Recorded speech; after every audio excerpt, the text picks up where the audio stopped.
ওদেরকে থামান। আমরা পিছনে যাও, ওদিকে যাও না। এই সাপের গাছ তুমি ওদিকে যাও না। আপনি পিছন, ওরা আসবো না, বললাম তো আসবো না, আপনি পিছন। কোনো সমস্যা নাই, কোনো সমস্যা নাই, বললাম তো কেউ আক্রমণ করবেন, আপনি চলে যান।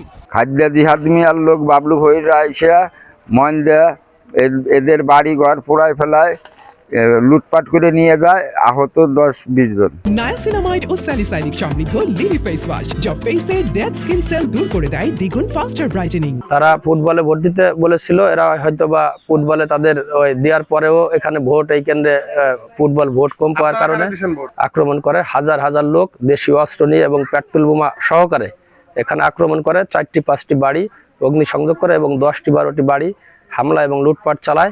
ওই বাড়ি আগে আগুন ধরাইছে, পরে আমাকে ঘরে বোম ফেলাইছে, আগুন ধরে গেছে। এখানে আইসল জিহাদ মিয়া, টুলু মিয়া, ওই যে বাবলু নাকি, তাকে হাতে কোনো পিস্তল ছিল, দুজনের পিস্তল ছিল।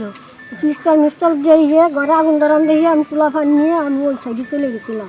তারা অতর্কিত আইসে এই পাশে ঢুইকে এই আমার ঘর লুটপাট করে ভাঙ্গা চুরা আর আপনার খেটে ঘরে আগুন ধরা দেয়, দিয়ে এদিক দিয়ে যা ছিল ওরা নিয়ে এবার চলে যায়। জাতীয় সংসদ নির্বাচন কেন্দ্র করে সালতা থানা খাটদিয়া গ্রামের জিহাদ মিয়া এবং টুলু মিয়ার নেতৃত্বে আজ আমাদের ইউনিয়নে এসে তারা সালতা থানার লোক এবং আমাদের বলমাই থানায় এসে তারা আমাদের জোরপূর্বকভাবে স্বতন্ত্র প্রার্থী ফুটবল মার্কায় ভোট দিতে বলেন এবং সেটা না দিয়ে আমরা ধানের শীষে ভোট দিয়েছি এবং বিপুল ভোটে আমাদের এখান থেকে জয়লাভ করেছে।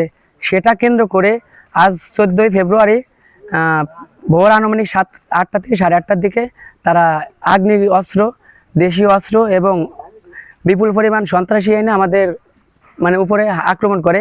ময়নদিয়া যে বাজার, সেখানে দুই পক্ষের আধিপত্যকে কেন্দ্র করে সংঘর্ষের সূত্রপাত ঘটে। প্রথমে ছোট আকারে ছিল, পরবর্তীতে এটা কিছুটা বড় হয়। এরপরেই খবর পাওয়ার সাথে সাথে পুলিশ, সেনাবাহিনী সহ আমরা এসে মোটামুটি পরিস্থিতি নিয়ন্ত্রণে এনেছি। আমরা বেশ কিছু দেশীয় অস্ত্র উদ্ধার করেছি এবং কয়েকজন অ্যারেস্টও আছে। আর এখন আমরা যৌথ বাহিনী মিলে আরও অভিযান জোরদার করছি এবং এই ঘটনার সাথে যারা জড়িত সবাইকে আমরা আইনের আওতায় নিয়ে আসবো। বর্তমানে এলাকার পরিস্থিতি স্বাভাবিক আছে। ময়নদিয়াবাসী, আপনাদেরকে যার যার বাড়িতে চলে যেতে বলছি। যদি বাড়িতে না যান, কথা না শোনেন, তাহলে আপনাদের উপর লাঠিচার্জ এবং ফায়ার করতে বাধ্য হব। আগুন ধরে গেছে।